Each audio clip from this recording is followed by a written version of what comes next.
లోపల కూడా ఏం జరుగుతుంది, బయట జరిగే రభసలు ఏంటి, తర్వాత అన్నిటికంటే ముఖ్యమైనది వర్మ ఈ మాఫియా లింకులు ఏంటి. ఇప్పుడు ఇది నేపథ్యము, ఇతని టాస్క్ ఫోర్స్ అరెస్ట్ చేసిందా, పోలీసులు అరెస్ట్ చేశారా, జగ్గయ్యపేట, మార్కాపురం, విజయవాడ, వీటన్నిటి మధ్యలో అనుసంధానం ఏంటి, ఏ కేసులో అరెస్ట్ చేశారు? అక్కడ ఏదో ఘటన జరిగింది తోటలోనే, అప్పుడు మనం మాట్లాడి దాంట్లోనే చేశారా? టాస్క్ ఫోర్స్ మధ్యలో ఎందుకు వచ్చింది? టాస్క్ ఫోర్స్ ఏ విషయంలో వచ్చింది? టాస్క్ ఫోర్స్ ఏ విషయంలోనో నియమించారంటే కేవలం ఒక్కడి కోసం నియమించారు. ఖచ్చితంగా టాస్క్ ఫోర్స్లో ఒక భారీ నెట్వర్క్లు, లేకపోతే ఒక పెద్ద చైన్ ఆఫ్ క్రైమ్స్, ఇలాంటి వాటిని పరిశీలించి కొంచెం లాంగ్ టర్మ్లో దాన్ని అదుపు చేయడానికి నియమిస్తారు.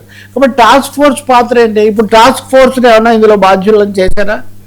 ఎంతసేపటికి సిట్టు సిఐ నాగరాజు మాటే వినిపిస్తుంది, కానీ వాట్ హ్యాపెండ్ టాస్క్ ఫోర్స్ ఆ రోజు తెచ్చారు, విచారించారు అంటున్నారు. ఇప్పుడు మొన్న మనం చూసిన, అంటే లైవ్లో వైరల్గా తిరుగుతున్నటువంటి ఆ శ్రావణ్ కుమార్ అడ్వకేట్ చెప్పే దాంట్లో టాస్క్ ఫోర్స్ వాళ్ళు ముందు ఇక్కడ చేశారు, తర్వాత పోలీస్ స్టేషన్ వాళ్ళు చేశారని ఆయన చెప్తున్నాడు. దాన్ని ఎంతవరకు పరిగణనలోకి తీసుకున్నారో కోర్టుకు మరి ఆయన కూడా సమర్పించి వచ్చాము న్యాయవాది కాబట్టి తెలియదు. కానీ ఈ నేపథ్యంలో నిజాలకు పాత్ర వేయబడుతుంది. ఇంతకుముందు జరిగింది అలా ఉంచి నేరాలకు నిజాలకు ఎక్కడో పాత్ర వేయబడుతుందని ఒక సందేహం మటుకు పౌరులకు చాలా విపరీతంగా కలుగుతుంది. ఒక్కొక్క రోజు ఆలస్యం అయ్యే కొద్దీ ఒక్కొక్క సాక్ష్యం, ఒక్కొక్క సత్యం భూస్థాపితం అయిపోతున్నట్టే కదా. ఇప్పుడు ఈ విషయం తేల్చమంటుంటే అక్కడెక్కడో 4 ఏళ్ల కిందట జరిగిన పోలీస్ లాకప్ డెత్ ఆ సమస్య ఒకటి తీసుకొని వచ్చి వాళ్ళకు అప్పుడు న్యాయం చేశారు. అది చేయండి, కోర్టుకు వెళ్ళండి, ఎవరు కాదన్నారు. 4 ఏళ్ల కిందట తవి తీయడంలో చూపిన శ్రద్ధ, ఆసక్తి, రాజకీయ ఆసక్తి ఇప్పుడు జరిగిన ఘటన చేయడంలో చూపించుంటే చాలా బాగుండేది.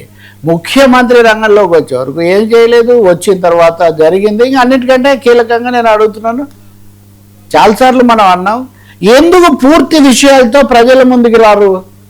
పోనీ నేరం పలానా వాళ్ళు చేశారనేది కోర్టుకు వదిలేసినా కానీ మీరు ఎందుకు సూటిగా పోలీస్ డీజీపీ కానీ, హోంమంత్రి కానీ, ఇంకొకరు కానీ ఇంతవరకు ఈ దశలో ఉంది, స్టేజ్ బై స్టేజ్ ప్రజలతో పంచుకోరా? There is no transparency. కాబట్టి సందేహాలు విపరీతంగా పెంచుతూ ఉన్నారు, పెరుగుతూ ఉన్నాయి. సస్పెన్స్ కాదు ఇది, ఇక్కడ సస్పెన్స్ ఏం లేదు.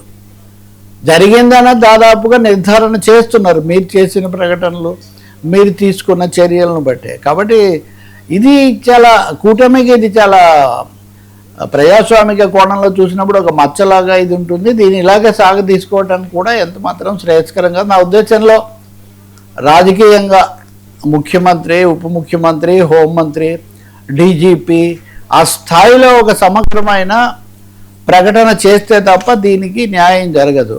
ఘోరం ఏమంటే అధికారికమైన సాధికారికమైన వివరాలు సాక్షి అవి చెప్పే బదులు వైసీపీ వర్సెస్ టీడీపీ, కాపు వర్సెస్ కాపు, ఈ వాదనలు ఎందుకండి? వీటికిను కోర్టులో కేసుకు మాయమైనటువంటి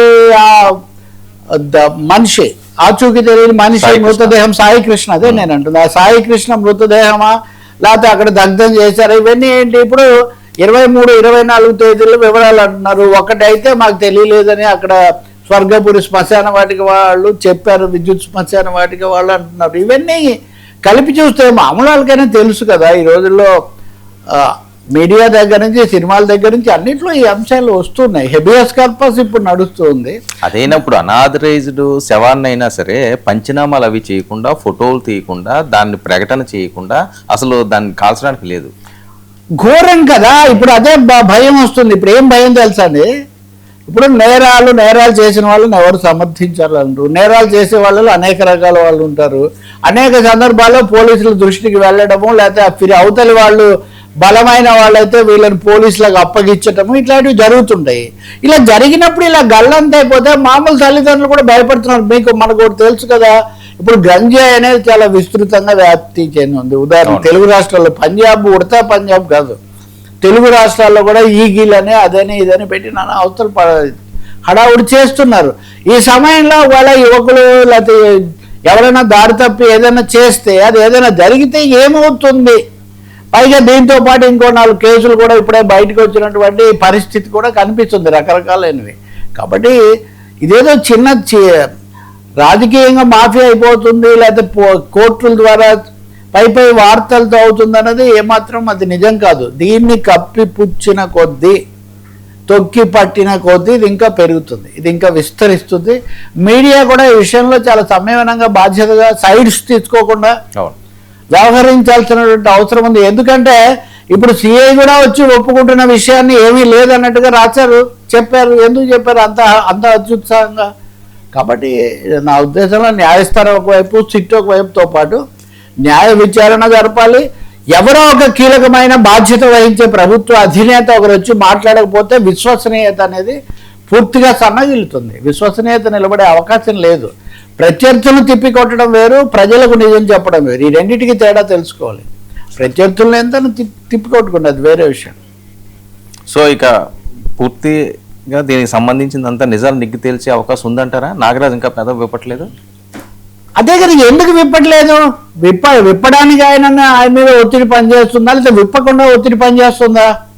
డెఫినెట్గా ఒక మనిషే ఉండే అవకాశం లేదు. నాగరాజు అయినా, సాయి కృష్ణ అయినా ఒక్కరు కాదు. నెట్వర్క్స్ ఉన్నాయి, లింక్స్ ఉన్నాయి, దీనికి ముందు వెనక పూర్వపరాలు ఉన్నాయి, రాజకీయ సామాజిక శక్తులు ఉన్నాయి, అసాంఘికమైన వ్యవహారాలు చాలా ఉన్నాయి. వాళ్ళంతా ఎవరు, ఎందుకు చేశారు? చేసిన దాన్ని మాఫీ చేయడానికి అసలు బయటికి రాకుండా చేసిన వాళ్ళు ఎవరు? రాజకీయ వర్గాలు అలా పెడితే పోలీస్ వ్యవస్థలో ఏం జరిగింది? పోలీస్ వ్యవస్థ ప్రక్షాళన అన్నది చాలా కీలకమైన అంశంగా నడిచింది కదా గత ప్రభుత్వంలో. ఈ ప్రభుత్వం వచ్చిన తర్వాత కూడా రెడ్ బుక్కులు, అధికారులు, ఇవన్నీ ఒకరినొకరు అనుకోవడాలు, ఇవన్నీ. కాబట్టి ఖచ్చితంగా అదే నేను అంటున్నా, ఒకరోజు ఆలస్యం, 1 గంట ఆలస్యం చేసిన కొద్దీ నిజాలను పాతరేస్తున్నారు, ప్రజలకు నమ్మకం పోతుంది. ఆ కోర్టులే ఏదో ఒకటి చెప్పాల్సిన అవసరం. ఒక్కోసారి కోర్టులే సంచలనాలకు కూడా వేదికలు అవుతున్నాయి. ఆ బాధ్యత ప్రభుత్వం నిర్వహిస్తే సరిగా ఉంటుంది. రెండోది వాళ్ళని ఆదుకోవటం. ఈ రకరకాల కథనాలు, ఇప్పుడు మీరు ఒక కథ చెప్తారు, కథ అంటే ఒక వెర్షన్, ఇంకో వెర్షన్ చెప్తారు.